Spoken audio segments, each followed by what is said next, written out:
You'd have to be quite a scholar to know the names of the other boxes. So the boxes, although they're known and remembered by people who've seen them exhibited, it is the Brillo box, and it's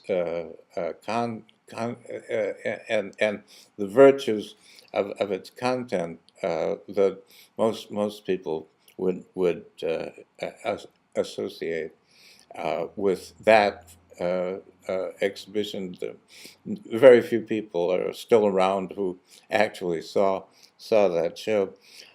The woman from the gallery, the James Graham Gallery, where Jim uh, Harvey was, his work was shown.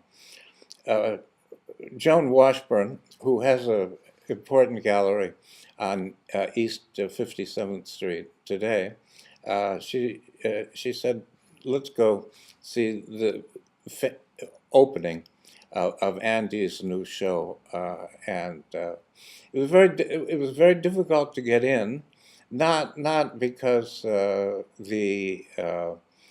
Andy was especially well known as an artist at that time, but he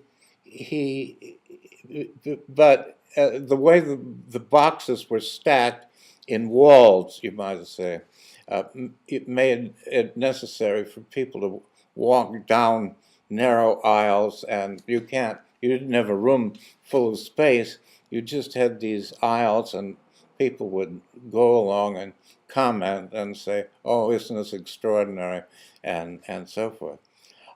Jim Harvey said to Joan Washburn,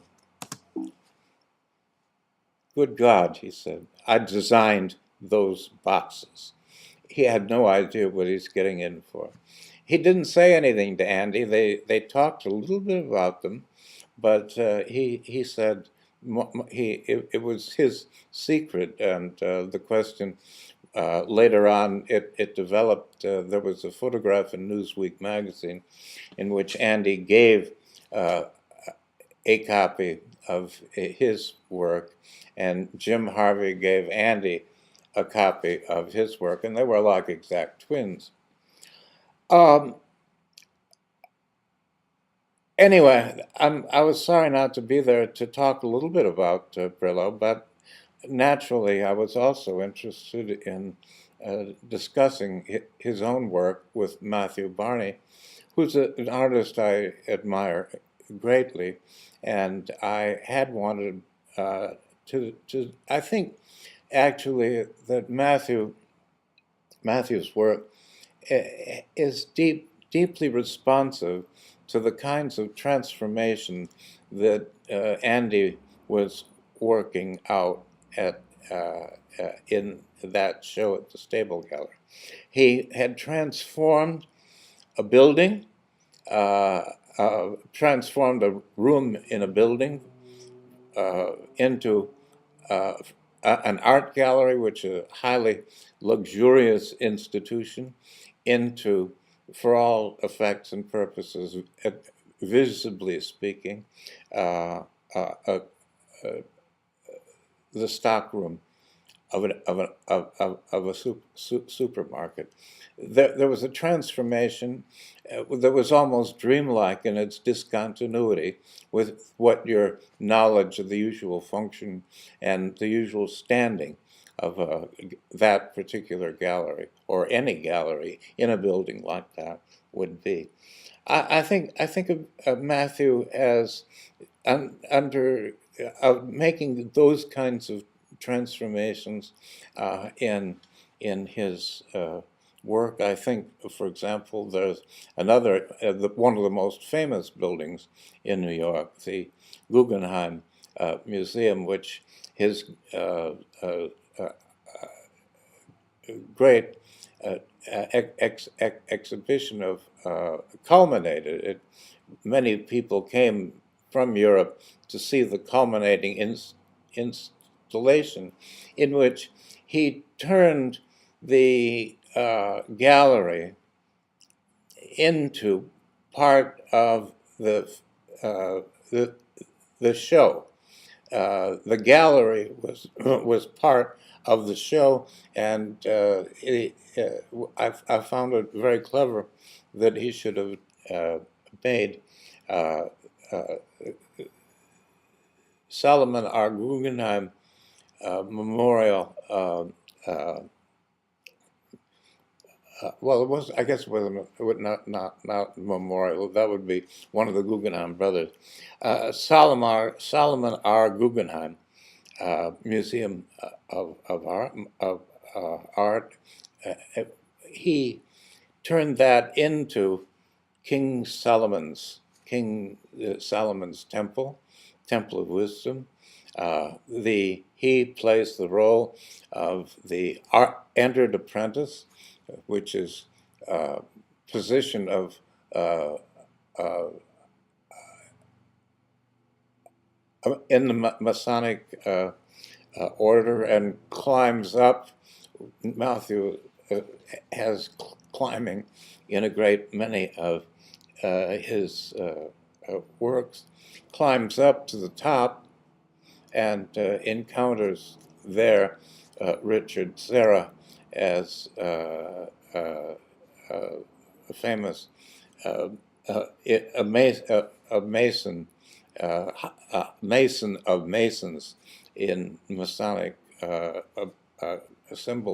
symbolism, and has him played by the great sculptor Richard Serra, reenacting one of Richard's highest, earliest successes, where he throws iron, molted iron against the wall and turns it into ingots, and hence uh, uh, a sculpture made out of a fairly simple uh, uh, uh, process consisting of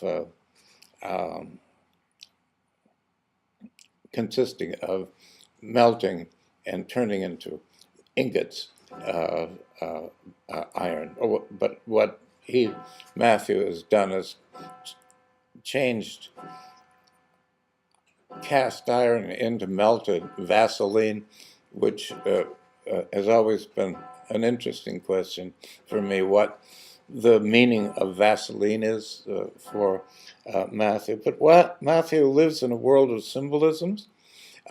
He has been very fertile in transforming ordinary objects into objects of considerable meaning. And at least part of what I would have wanted to talk about was that. In the second of the Cremaster series, he cast Norman Mailer, the American novelist, in the role of Harry Houdini, who is famous for making escapes, actually escaping out of boxes, which to me sets up a kind of analogy with the Brillo box or the Andes boxes. He has himself chained into the box and thrown into the sea, and then he managed to escape, and he was quite famous as a great magician for that act, and and that he had just completed a famous novel, Executioner's Song, and this is Gary Gilmore, who was waiting execution, and that part is played by Matthew, where he kills two people at a filling station, a gas station.